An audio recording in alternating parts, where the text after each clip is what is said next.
The Encanto Casita. That is what we are making today. Look at all those colors. Let me show you how I did it. Let's get started.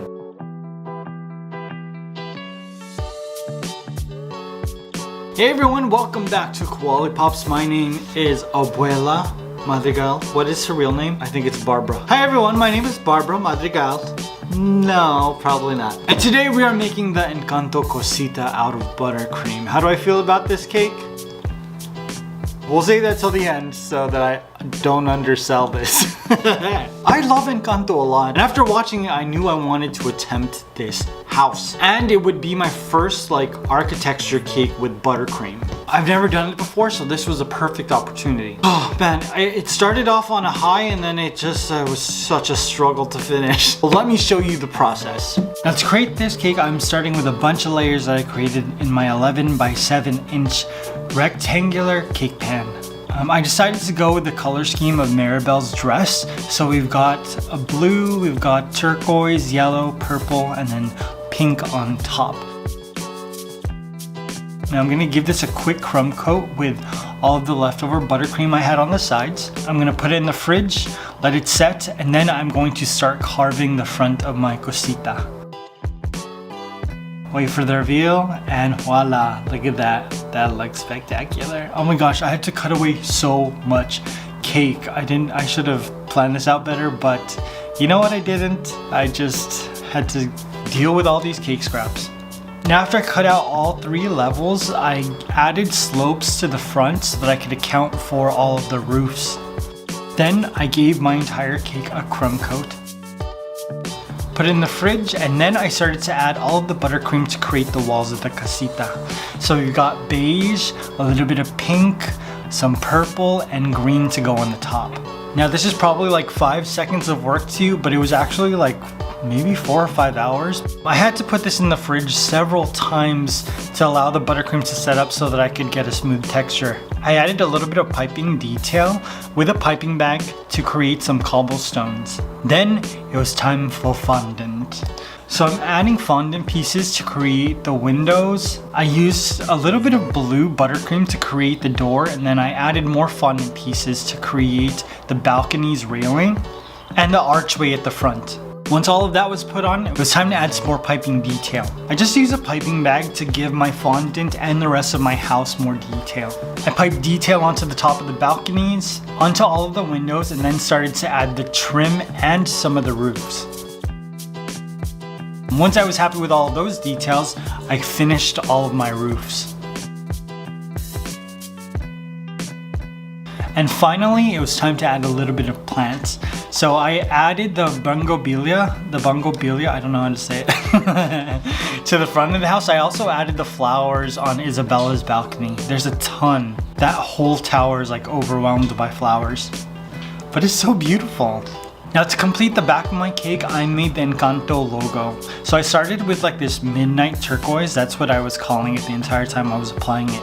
I added some lighter spackle detail, and then I added the Encanto letters that I shaped out of fondant. Just placed them on, finished it with some yellow piping detail, and voila, my Encanto Casita was complete. What do you think?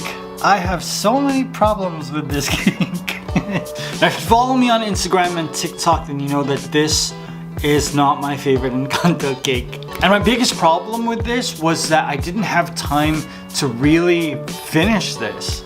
I was procrastinating so much because I didn't like the way the details were turning out. And the following week, I was starting my Turning Red content and all of my Moon Knight stuff. And so I kind of just rushed everything. And you can totally tell with the roof that I just didn't care. So it looks okay, and it looks better from afar.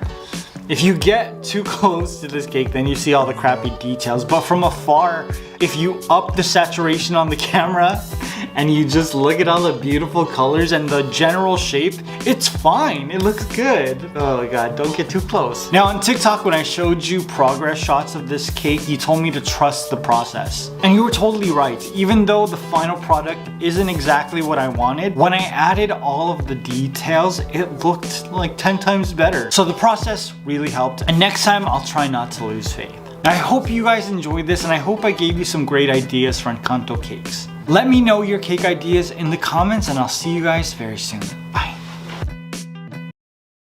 Mirabelle skirts was the color scheme I picked for my Encanto Casita cake.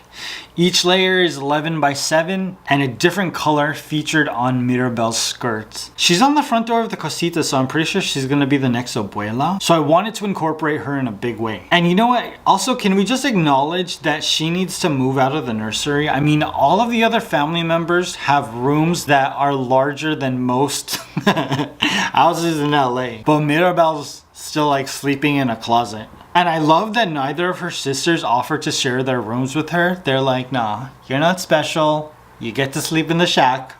This is your life for the rest of your life. That's terrible.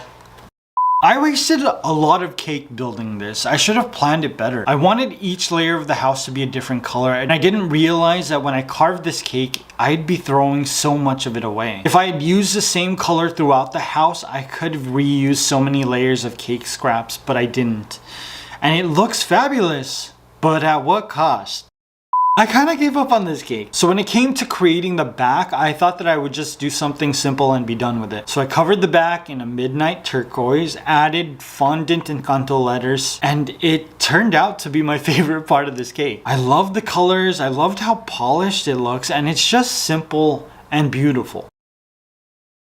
This cake was just a bunch of highs and lows. Very, very disappointing lows. Adding buttercream to create the walls of Casita was a high. And I thought it was going to turn out well. But when I started adding all of the tiny buttercream details and I realized that even my smallest piping tip wouldn't give me the polished results I wanted, oh gosh, I wanted to throw it away. But I was already sharing like my process with you guys on TikTok. So I couldn't just have part 1 and 2 and not 3 and 4. But it just wasn't up to my standards, especially when you compare it to all of my other Encanto cakes. It just looks so messy. I mean, on camera, if you turn up the saturation and you just don't add too many close-ups, it looks fine. But when you remove all of that, you can see all my mistakes.